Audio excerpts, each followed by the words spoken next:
Hi everyone, welcome back to my channel. I am Riddhima और आज हम बात करने वाले हैं आयुष्मान खुराना, वामिका गब्बी, सारा अली खान एंड रकुलप्रीत सिंह स्टारर पति पत्नी और वो दो के बारे में। ये 2019 की फिल्म पति पत्नी और वो फ्रेंचाइज की सेकंड फिल्म है, जिसके फर्स्ट पार्ट में कार्तिक आर्यन, अनन्या पांडे और भूमि पेडनेकर थे। उसमें वही स्टोरी थी कि भाई एक गवर्नमेंट जॉब करने वाला सीधा साधा बंदा है जो कि अपनी मोनोटोनस शादी से बोर होकर hot and happening Ananya Pandey के प्यार में पड़ जाता है। और सच बोलूं तो भाई वो एक काफी डिसेंट फिल्म थी, बट इस फिल्म का प्रेमिस बिल्कुल भी वैसा नहीं है, and that too for all the bad reasons. तो ये स्टोरी बेसिकली इलाहाबाद यानी प्रयागराज में सेट है।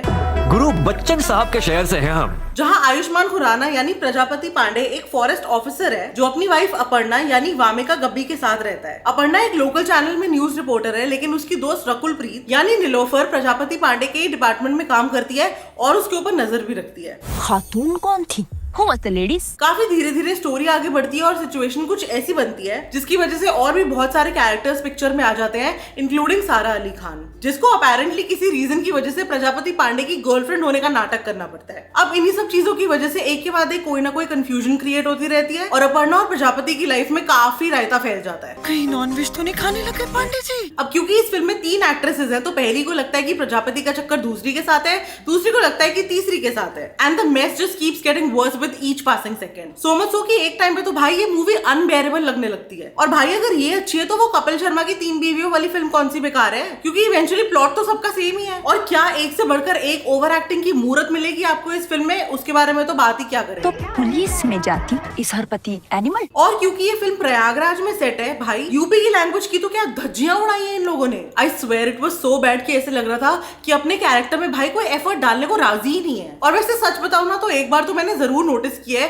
कि मूवीज में जहां भी कोई कलेश हो रहा होता है ना, वहां सारा अली खान कहीं ना कहीं से तो टपक ही जाती है। Murder Mubarak and Metro In Dino types. Why she always choosing these clumsy characters. ये सब तो चलो फिर भी सिली चीजें हैं, लेकिन एक चीज जो मुझे जेन्युइनली बहुत बॉदर करती है ना, वो है कि होमोसेक्सुअलिटी को ये लोग ऐसे फनी लाइट में क्यों दिखाते हैं हमेशा। कुल का दीपक समझे थे वो फुलझड़ी निकला। फर्स्ट एंड फॉरमोस्ट तो आपकी फिल्म को उस एंगल की बिल्कुल जरूरत थी ही नहीं, बट अगर आप ले रहे हो ऐसे कैरेक्टर्स तो आप उसको थोड़ी अवेयरनेस के लिए यूज कर लो यार। मतलब वो कोई वैल्यू तो ऐड करे आपकी फिल्म में, because they absolutely don't deserve this mockery. Story wise also it's a very badly written script, काफी इमेच्योर और प्रेडिक्टेबल स्टोरी है, एंड मोस्टली ड्यूरेशन खींचने के चक्कर में ना काफी चीजों को जबरदस्ती से एग्जैजरेट करके दिखाया गया है, and even the climax is pathetic. Like such में एकदम बकवास। मतलब आप खुद सोचो, इतना रेपिटेटिव कॉन्सेप्ट है, वही एक आदमी, मल्टीपल अफेयर्स, बीवी को पता चल जाता है, वो फिर सच का सामना करने निकल जाती है, क्यूज ढूंढने लग जाती है एंड ऑल ऑफ दैट, और इसी सब फालतू के नाटक में पूरी मूवी खत्म हो जाती है। मतलब आप खुद सोचो कि एक तरफ ऐसे धुरंधर लेवल टाइप्स मूवीज बन रही है और एक तरफ ये बकवास। फिर आप कहते हो को देखने ही नहीं जा रहा, थिएटर्स खाली पड़े हैं। भाई देखो, ऑडियंस अब बहुत ज्यादा स्मार्ट हो गई है,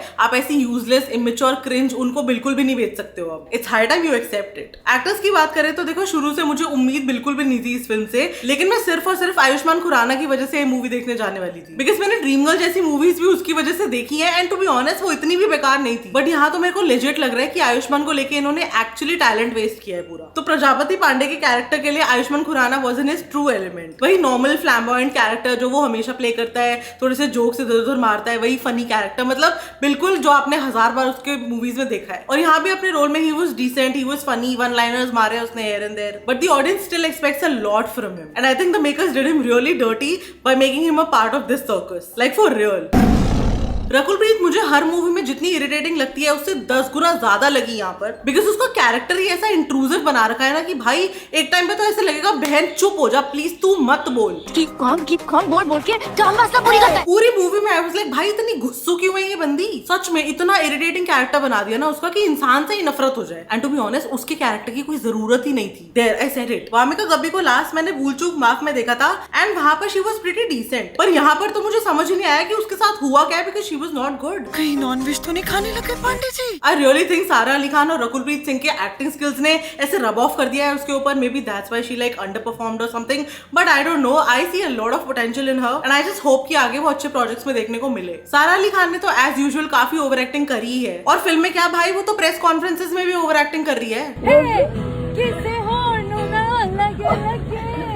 I mean, why Sara? What are you even doing? What happened to you? इसमें भी काफी potential है, but she's also getting all sorts of wrong scripts and she's making very stupid decisions. And maybe that's why she's stuck in a downward spiral. I would rather say कि विजय राज और तिग्मांशु धूलिया जो कि supporting roles में है, उन्होंने इन तीनों actors combined से ज्यादा better performance दी है यार. But उनको इन्होंने role ही नहीं दिया ज्यादा. And even Aisha Raza for that matter. एक तो मुझे वैसे ही वो बहुत ज्यादा पसंद है, ऊपर से उन्होंने जो बुआ जी का कैरेक्टर किया है ना यहाँ पे, that was very good. गानों की भी बात करें तो भाई काफी ज्यादा बेसिर पैर के गाने हैं एंड मतलब इतने मिसप्लेस्ड है कि मैं क्या ही बताऊं. ऐसे लग रहा है कि लिटरली इंटरप्ट कर रहे हैं स्टोरी को बीच में बार बार आके. और कोई बहुत अच्छा गाना ऐसा है भी नहीं जो आपको याद रहने वाला है, और जो एक दो है वो पुरानी फिल्मों के रीमेक्स ही हैं. सो या even the music is very disappointing. ये film written and directed by Mudassar Aziz है एंड ये दोनों ही चीजें काफी खराब है इस फिल्म के बारे में. The writing and the direction. अब ना एट दिस पॉइंट हम थक चुके हैं वही सेम प्लॉट देख देख कर बार बार. It's really high time that you reinvent. Overall I would say कि एक बहुत ही स्टूपिड स्टोरी है जिसमें बहुत ही सारी क्रिंज हरकतें और बहुत सारी ओवर एक्टिंग है. As I said, it was really intolerable. पहला हाफ एन आवर काफी ज्यादा स्लो है, लेकिन उसके बाद ये मूवी थोड़ी सी पेस पकड़ लेती है. लेकिन क्योंकि इस मूवी की ड्यूरेशन काफी कम है इसलिए टॉर्चर काफी जल्दी खत्म भी हो जाता है, which is the best part actually. बाकी I would say family friendly है, कोई गालियां नहीं है, कोई फालतू के सीन्स नहीं है,